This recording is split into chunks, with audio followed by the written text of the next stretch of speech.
Thank you. Ben Glaze from the Daily Mirror. You said you'll vote against the PM's deal tomorrow night. Do you think the 17.5 million people who voted for Brexit will thank you if you end up sacrificing your withdrawal on the altar of ideological purity? And a second, if I may, the Prime Minister said she won't fight another general election. Would you like to be the next party leader? So on the party leadership, I don't get drawn into all of that. We've got a big decision coming up tomorrow. I want us to be focused on Britain and the future for our country. And the point I've made is that I don't accept the assumptions in your questions, although I understand the way you put it, because I think there is a better, brighter alternative than this deal.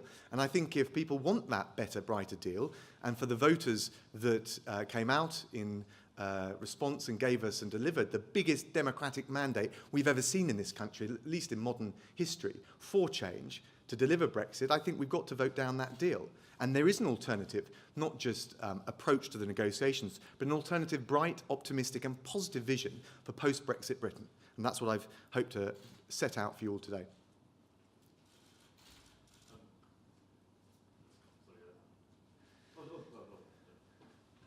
Hi, Arj Singh from HuffPost. Last month you said you had no confidence in the Prime Minister. Do you still think that? Well, we had the vote on that. The Prime Minister's authority was upheld with the vote, and I think we move on. I'm looking forward, not backwards, and that's why I want to see both address the Brexit issue, which we're obviously grappling with tomorrow, but also lay out a long-term positive aspirational future for the country and talk about who it's there for. So we're going to make this work as best we can, but I want to be very clear that there is an optimistic alternative and vision for Brexit, which is not the rather defeatist approach in the government's proposed deal. Mr. Raab, Ross Kempswell from Talk Radio. Theresa May has just outlined in Stoke her exchange of letter with EU leaders. Do you think that she could have achieved more than this in the month that she's delayed the vote by? And if so, what could she have achieved in your view, having been right at the heart of this process? Well, I think, as I've said before, we should have taken a more resolute approach early on. But the reality is I pay tribute to the Prime Minister for going back and trying to get better terms. I've had a look at the exchange of letters, and it makes it very clear that there's no legal change to the withdrawal agreement or the Northern Ireland Protocol. So if you want a better Brexit deal, if you want a better Brexit, we do have to, as MPs, vote down the deal tomorrow. And what I hope I've sought to do is sketch out why there is a positive, optimistic alternative to that.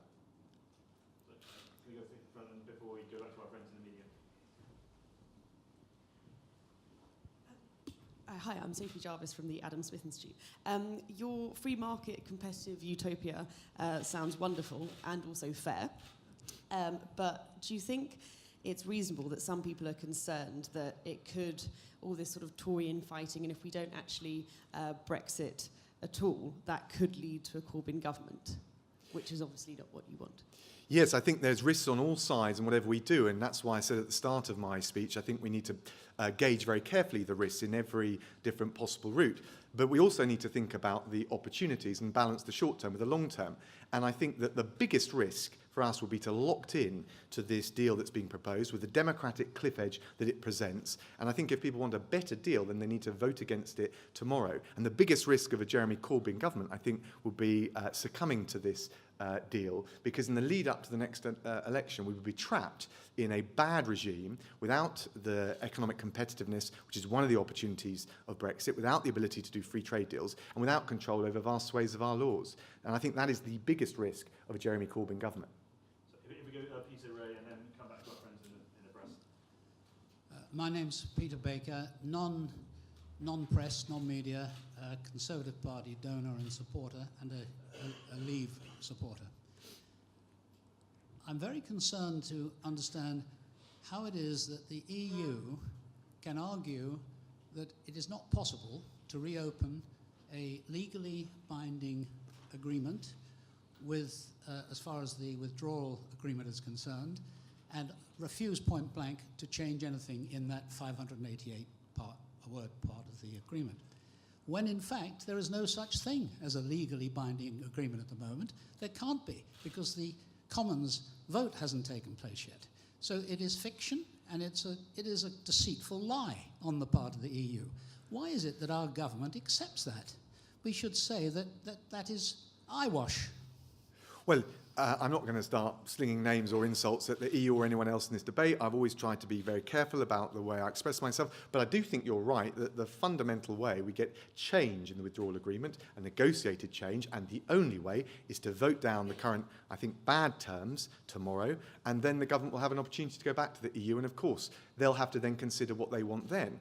But the idea that the only option is this very poor deal on the table, I'm afraid I think is a bit of scaremongering and whips tactics that are being fired up to try and increase their vote, which they're at liberty to do.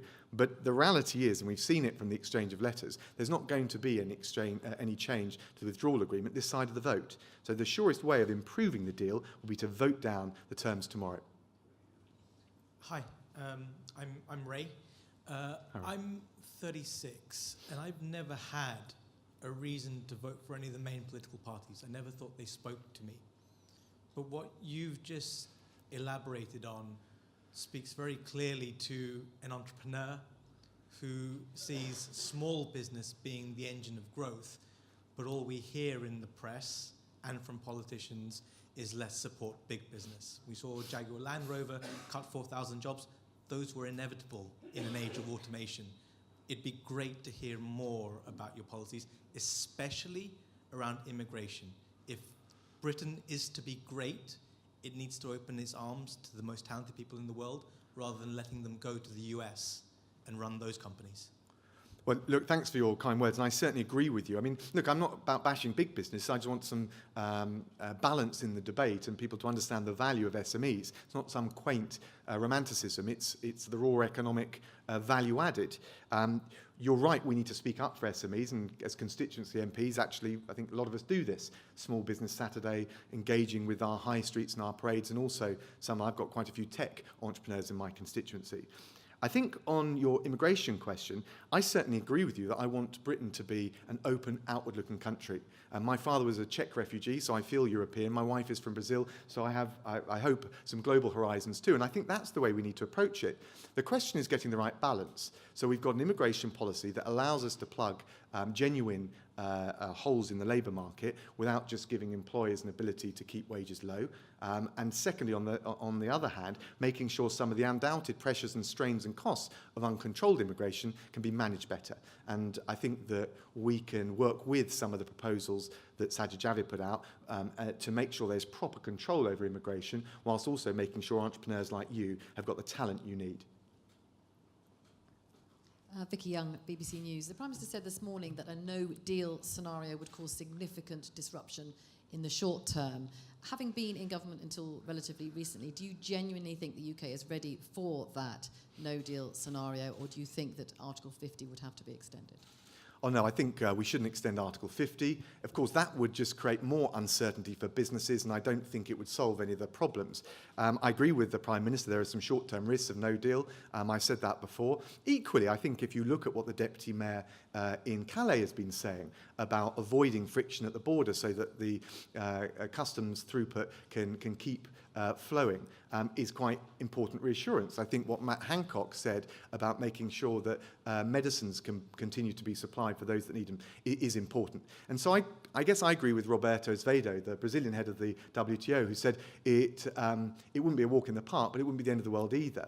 But I guess the issue for me is, do we have the will to say, okay, there's some short-term risk there if the EU are totally intransigent right to the wire, but we can manage that with tax cuts using the 39 billion through other measures to see business through, rather than the long-term devastating effect I think it would have on our country, both economically in terms of competitiveness and even more in terms of giving up democratic control, which is represented by this deal. So I've never been glib about no deal or leaving on WTO terms. But I also think we're much more likely, if the EU plays hard right to the wire and we leave on WTO terms, we're much more likely then, after a limited period, and I'm sure there'll be mutual cooperation to manage the risk, to go back to the negotiating table. And at that point, we'd have stronger negotiating leverage as an independent third country. William McDougall, I was very pleased with your remarks about Project Fear. I run a medium-sized business which does most of its trade outside the EU, and the result is we'll be better off with Brexit, even a no-deal Brexit. My question, though, is about Theresa May, who's clearly abandoned a lot of her red lines. Was she lying to you for 6 months, or did she change her mind at the last minute? Sorry, did who change their mind? Sorry, did Theresa May change her mind? I see. At the last I don't think, minute, look, I or never was she lying? impute bad intentions to anyone in this debate. I think we've seen a lot, far too much of that. I think people can have honest and differently held and deeply held views on this. So I've been very careful since the referendum right the way through not to badmouth people, and I've got huge respect for Theresa May, and I worked closely with her when I was Brexit Secretary. But I do think that the changes in particular that were made at the end of the negotiation, and I think, and I was clear when I resigned, they could have been salvaged as late as July, those changes rendered it a flawed deal. You can look back at my resignation letter and see what I think tipped it over the line. But I don't accuse anyone of lying.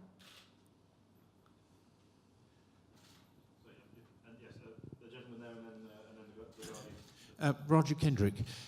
You said we've got to fight for Brexit, and there's one big argument that doesn't very often get put, and that is our trade deficit with the EU has grown by 90 billion since 2000.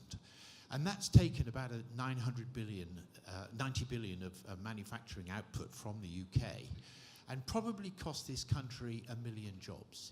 Yet we're always told that Theresa May's deal is going to protect the jobs. Nobody talks about the jobs that we've lost to Europe. And the other thing is there's a big opportunity for import substitution, for British manufacturers to take those imports back. And that's where I think we could make such immediate short-term gains.